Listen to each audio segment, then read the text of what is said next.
নমস্কার বন্ধুরা, আমি মধুমিতা ব্যানার্জি এমসি সিম্পল ব্লগে সবাইকে ওয়েলকাম জানিয়ে নতুন একটা ব্লগ শুরু করছি অনেক দিন পরে। তো দেখো, আমরা ঘুরতে বেরিয়েছি, আমি আমার মেয়ে, একটা পাশের বাড়ির যা, সবাই মিলে ঘুরতে বেরিয়েছি। তো যাটা এই মুহূর্তে ছিল না, তো আমি আর আমার মেয়ে গেছিলাম। এই দেখো সিনারিগুলো, দেখো লাইটের কাজগুলো, খুব সুন্দর সুন্দর কাজ। তো তোমাদের আশা করি তোমাদের ভালো লাগবে, স্কিপ করো না, পুরো ভিডিওটা দেখতে থাকো। তো বেরিয়ে পড়েছি মেলার উদ্দেশ্যে, মানে অন্নপূর্ণা মেলার উদ্দেশ্যে। দেখেছো মেলার প্যান্ডেলটা, দেখো ওই যে লাইট জ্বলছে উপরে। আর এই যে আমরা মেলার মধ্যে ঢুকে পড়েছি, মানে ঠাকুর দেখতে ঢুকে পড়েছি। আর কি সুন্দর লাইটের কাজগুলো করেছে, দেখতে দেখতে ভিডিও করতে করতে ঢুকলাম মায়ের মন্দিরে। আর মায়ের মন্দিরটা এত ভালো লাগছে, খুব ভালো লাগছে মায়ের মন্দিরটা। তোমরাও দেখো, তোমাদের দেখাই। এই দেখো কি সুন্দর লাগছে, শুধু মায়ের মূর্তি, মানে মন্দিরটা, প্যান্ডেলটা আর কি। তো দেখো, আর আমরা যেদিন গেছিলাম সেদিন মেলার শেষের দিন, ওই কারণে বেশি ভিড় ছিল না। অবশ্য তোমরা বলবে মেলার শেষের দিনই তো বেশি ভিড় হয়।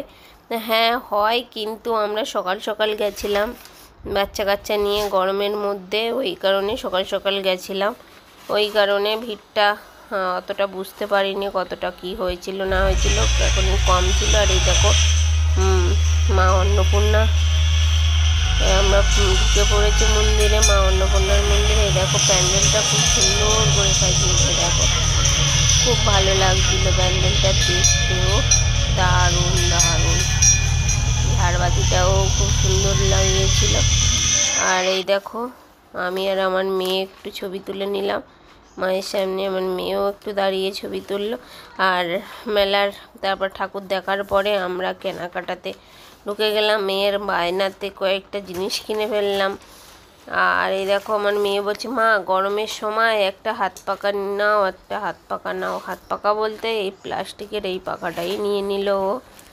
এই দেখো, আমি আর ওকে জিজ্ঞেস করলাম খুশি তো? বলছে হ্যাঁ খুব খুশি মাম্মা, কারণ এই পাখাটা সব জায়গায় ক্যারি করা যাবে। এই দেখো ও একটু হাওয়া খেয়ে নিল।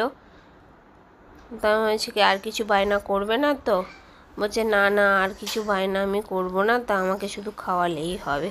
তো ওকে আবার ওই কেনাকাটা করে একটু খাওয়া দাওয়া করালাম, একটু ঘুগনি খাওয়ালাম, আইসক্রিম খাওয়ালাম, তারপরে ক্যাডবেরি খাওয়ালাম, আর জিলিপি নিয়ে, বাদাম নিয়ে লাস্টে বাড়ি চলে এসেছিলাম। তো মেলার কিছু এই দেখো কী কী নিয়ে বসেছে সেটাও তোমাদের সাথে শেয়ার করছি। দেখো কত কিছু নিয়ে বসেছে মেলায়, প্রচুর প্রচুর জিনিস, প্রচুর প্রচুর জিনিস। মেলায় থাকা মানে এটা সেটা কিনতে ইচ্ছা হয়। তো আমার মেয়ের তো বায়না প্রচুর ছিল, কিন্তু শুধু বলেছি মাম্মা আমরা গরিব মানুষ, বেশি তুমি বায়না করো না। তো ও সেই জন্য আর বেশি বায়না করেনি, ওই যেটুকু দেখিয়েছি ওইটুকুতেই ও খুশি। তো দেখালাম কি কী নিল। তো বন্ধুরা ভালো লাগলে লাইক কমেন্ট শেয়ার করো, টাটা বাই বাই আজকের।